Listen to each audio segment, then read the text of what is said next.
Hello दोस्तों, स्वागत है आपका हमारे YouTube चैनल पर, जहां पर हम आपके लिए लेके आते हैं बहुत सारा ज्ञान और बहुत सारा मनोरंजन। और आप हमारी वीडियोस को पसंद भी बहुत करते हैं। तो भाई आज की वीडियो में हम बात करने वाले हैं दुनिया के सबसे खतरनाक हथियार कोबाल्ट बम के बारे में। क्या आप जानते हैं दोस्तों, धरती के सबसे विनाशकारी हाइड्रोजन बम से भी ज्यादा खतरनाक बम कोबाल्ट बम है। वीडियो में आगे हम आपको इस बम के बारे में बहुत सारी बातें डिटेल में बताएंगे। और आपसे रिक्वेस्ट है, प्लीज वीडियो में आगे बढ़ने से पहले हमारी वीडियो को लाइक कर दीजिए। चैनल को सब्सक्राइब नहीं किया तो बॉस कर दो और बेल आइकन को प्रेस कर दो।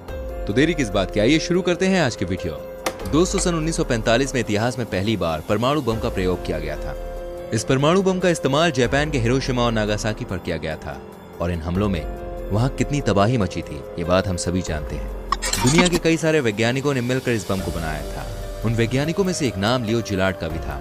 उन्होंने परमाणु बम बनाने के बाद एक और बहुत ही खतरनाक बम के बारे में दुनिया को बताया, जिसे कोबाल्ट बम कहते हैं।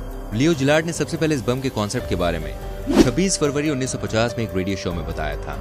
जिलार्ड का उद्देश्य इस बम को बनाना नहीं, बल्कि पूरी दुनिया को यह बताना था कि इस तरह से परमाणु बम पूरी दुनिया की मानव सभ्यता के लिए एक बहुत ही बड़ा खतरा बन चुका है। दोस्तों, क्या आपने डर्टी बम के बारे में सुना है? अगर हाँ, तो कोबाल्ट को सुपर डर्टी बम की श्रेणी में रखा जा सकता है। कोबाल्ट बम पूरी तरह से धरती को तबाह करने की क्षमता रखता है। जिलार्ड ने इस बम को डूम्सडे डिवाइस कहा था, जिससे पूरी दुनिया का विनाश किया जा सकता है।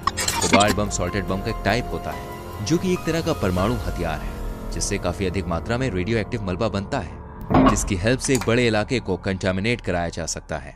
दोस्तों, कोबाल्ट बम एक तरह का थर्मोन्यूक्लियर बम है, जो कि कोबाल्ट 59 की केसिंग में होता है। कोबाल्ट 59 कोबाल्ट का एकमात्र ऐसा स्टेबल आइसोटोप है जो कि नेचर में पाया जाता है। कोबाल्ट बम के एक्सप्लोड होने के बाद इससे निकलने वाली रेडिएशन किरणों से जो तबाही मचेगी, उसका अंदाजा किसी को है ही नहीं। आप जानते हैं, कोबाल्ट को अगर ऊंचाई से गिराया जाता है तो वो तब तक नहीं फटेगा जब तक कि धरती पर पहुंच ना जाए।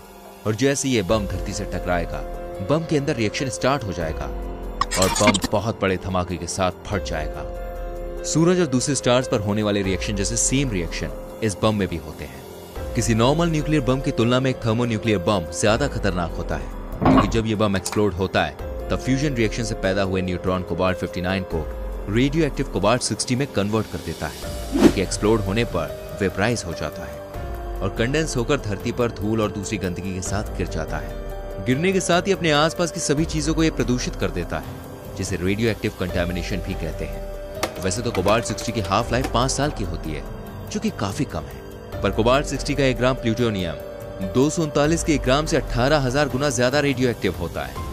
1 किलोमीटर के एरिया को प्रदूषित करने के लिए करीब 1 ग्राम कोबाल्ट 60 की जरूरत होती है। एक सामान्य हाइड्रोजन बम के एक्सप्लोजन का असर करीब 6 महीने तक रहता है, जबकि एक कोबाल्ट बम कम से कम 10 सालों तक रहता है और वहां के वातावरण को जहरीला बनाकर रखता है। इसका मतलब यह है कि आप कुछ समय के लिए उस एरिया में तो रुक सकते हैं, और वहां पर हमेशा के लिए रह नहीं सकते। अगर एक्सप्लोजन के समय तेज हवाएं चल रही होंगी तो इसका रेडियो एक्टिव मलबा काफी दूरी तक फैल जाएगा। एक अमेरिकी स्कॉलर स्टीफन सोट के हिसाब से अगर कोई कोबाल्ट बम वॉशिंगटन डीसी में फटता है तो इस रेडियो एक्टिव कंटामिनेशन से कनाडा और मेक्सिको जैसे देश भी प्रभावित हो जाएंगे। फेडरेशन ऑफ अमेरिका साइंस के अनुसार अगर ये बम 9 ग्राम कोबाल्ट 60 भी कैरी करता है तो ये उतनी ही फोर्स से एक्सप्लोड करेगा जितनी फोर्स से 4.5 किलोग्राम TNT करता है। अगर इस बम को मैनहट्टन पर फेंक दिया जाए तो ये जगह आने वाले कई सालों तक रहने के लायक ही नहीं बचेगी। इससे अंदाजा लगाया जा सकता है कि कोबाल्ट बम की तबाही फैलाने की क्षमता कितनी ज्यादा है। अगर एक 60 किलोग्राम के कोबाल्ट बम को मलबे से 10 सीवर प्रति घंटे के हिसाब से रेडिएशन 100 किलोमीटर के एरिया में निकल रहा है, तो ये रेडिएशन वहां रहने वाले लोगों के लिए हद से ज्यादा खतरनाक साबित हो सकती है। कोबाल्ट की पहली हाफ लाइफ यानी कि 5 साल गुजर जाने के बाद रेडिएशन 5 सीवर प्रति घंटे हो जाएगा, जिसका मतलब है कि उस इलाके में रह रहे लोगों के पास इस रेडिएशन से बचकर भागने के लिए सिर्फ और सिर्फ 1 घंटा है। 10 हाफ लाइफ यानी करीब 53 सालों के बाद रेडिएशन घटकर 10 मिलीसीवर प्रति घंटा रह जाएगा, जिसका मतलब है कि बम एक्सप्लोजन से प्रभावित जगह पर 1 से 4 दिन बिना किसी तत्काल प्रभाव के बिताया जा सकता है। 4 दिनों के बाद मानव शरीर में जीन म्यूटेशन के डबल होने की संभावना बढ़ जाती है। 20 हाफ लाइफ यानी कि 105 सालों के बाद जब डोज रेट और भी ज्यादा घटकर 10 माइक्रोसीवर प्रति घंटे रह जाती है, तब यहाँ पर रहने वाले लोगों पर इस रेडिएशन का सीधे तौर पर कोई असर नहीं पड़ेगा, क्योंकि इस सिचुएशन में उनकी सालाना डोज के 80 मिलीसीवर के आसपास होगी। पर इससे यहाँ रहने वाले लोगों में रेडिएशन से संबंधित बीमारी का खतरा काफी बढ़ जाएगा। 80 मिलीसीवर की डोज सामान्य डोज 2.5 मिलीसीवर प्रति वर्ष से बहुत ज्यादा है। 25 लाइफ टाइम यानी कि 130 साल के बाद कोबाल्ट 60 की डोज रेट घटकर 0.4 माइक्रोसीवर प्रति घंटा रह जाएगी, जो कि नेचुरल बैकग्राउंड रिएक्शन के बराबर होती है। इस लेवल के रेडिएशन को ना के बराबर माना जा सकता है। दोस्तों, आपको कोबाल्ट बम के बारे में जानकर काफी डर लग रहा होगा, और जबकि दुनिया में बहुत सारे विनाशकारी हथियार पहले से ही हैं, आप नहीं चाहते होंगे कि कोबाल्ट बम का इस्तेमाल कभी भी किया जाए। मैं आपको बता दूं, आपके लिए गुड न्यूज है। 1957 में मारालिंगा में रिसर्च करने वाले लोगों ने ये बात पता लगाई है कि कोबाल्ट 59 पर न्यूट्रॉन्स फ्लक्स का वैसा असर नहीं पड़ता जैसा कि वैज्ञानिकों ने सोचा था, जिसका मतलब यह है कि इस रेडियो एक्टिव आइसोटोप के पावरफुल एक्सप्लोजन के बाद भी कुछ खास नहीं होने वाला है। दूसरी गुड न्यूज ये है कि कोबाल्ट 60 का मलबा असमान रूप से गिरता है, जिसका मतलब यह है कि अगर तेज हवा की वजह से ये मलबा काफी बड़े इलाके में गिरता है तो भी कई इलाके ऐसे होंगे जो सेफ होंगे, जिससे वहां रहने वाले लोग इससे बच सकेंगे। वैसे तो इस बम को अभी तक किसी ने बनाया नहीं है, पर 2015 में एक रशियन टॉर्पेडो की डिजाइन, जो कि परमाणु हथियारों से लैस थी, वो लीक हो गई थी। इस डिजाइन को ओशनिक मल्टीपर्पज सिस्टम स्टेटस 6 के नाम से भी जाना जाता है। इस डॉक्यूमेंट के हिसाब से इस टॉर्पेडो से हमला करवाया जाएगा, जिससे काफी बड़े इलाके में रेडियो एक्टिव कंटेमिनेशन हो जाएगा, और फिर वो एरिया काफी लंबे समय तक किसी भी तरह के मिलिट्री, उद्योग या किसी भी काम के लायक नहीं रह जाएगा।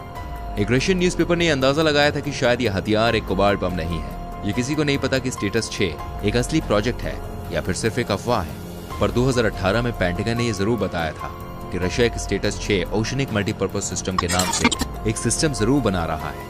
इस हिसाब से अगर सच में कोई स्टेटस 6 सिस्टम होता है तो ये बात किसी को नहीं पता कि 2015 में लीक हुई डिजाइन सही है या नहीं, या फिर टॉर्पेडो सच में कोबाल्ट बम या फिर कुछ और है। कुछ लोगों का ऐसा ही मानना है कि रशियन गवर्नमेंट द्वारा यूएस को डराने का एक तरीका है और कुछ नहीं। हालांकि कोबाल्ट बम बहुत ही ज्यादा खतरनाक है, पर ऐसा भी नहीं है कि वहां रहने वाले इंसान हाथ पर हाथ रखकर रेडिएशन को पूरी तरह से खत्म होने का इंतजार करेंगे। इतिहास में ऐसा पहले भी हो चुका है जब इस तरह की जगहों को डीकंटेमिनेट किया गया है। लेक चेगन प्रोजेक्ट इसका काफी अच्छा एग्जाम्पल है। यहाँ पर 15 जनवरी 1965 को एक परमाणु टेस्ट किया गया था। इस काम में बहुत ही सिंपल सी चीजें, जैसे लेड ग्लास में ढके हुए एक्सकवेटर्स और बुलडोजर का इस्तेमाल होता है। जहाँ पर मलबा गिरा है वहाँ की ऊपरी सतह को निकालकर फिर इसे किसी ऐसे गड्ढे में दबा दिया जाता है जहां से जमीन के पानी के सोर्स से दूर रहे। इस तरह से गामा रेडिएशन काफी हद तक कम हो जाती है। इन सभी के अलावा डीकंटेमिनेट करने के लिए और भी कई तरीके हैं, जैसे सीक्वेस्ट्रेशन, कोटिंग और लिक्विड फेज सॉर्बेंट का इस्तेमाल भी इस काम के लिए किया जा सकता है। दोस्तों, वैसे तो इस बम को कभी टेस्ट नहीं किया गया था, पर यूएसएसआर की 5 जगहों पर पदार्थ पाए गए थे। इन 5 जगहों पर परमाणु एक्सप्लोजन किए जा चुके हैं। इसके अलावा यूएस और फ्रांस में भी ये खतरनाक आइसोटोप उन जगहों पर मिले हैं जहां पर न्यूक्लियर टेस्ट किए जाते हैं। आज की हमारी वीडियो थी दुनिया के सबसे खतरनाक हथियार कोबाल्ट बम पर। आशा करते हैं वीडियो आपको अच्छी लगी होगी।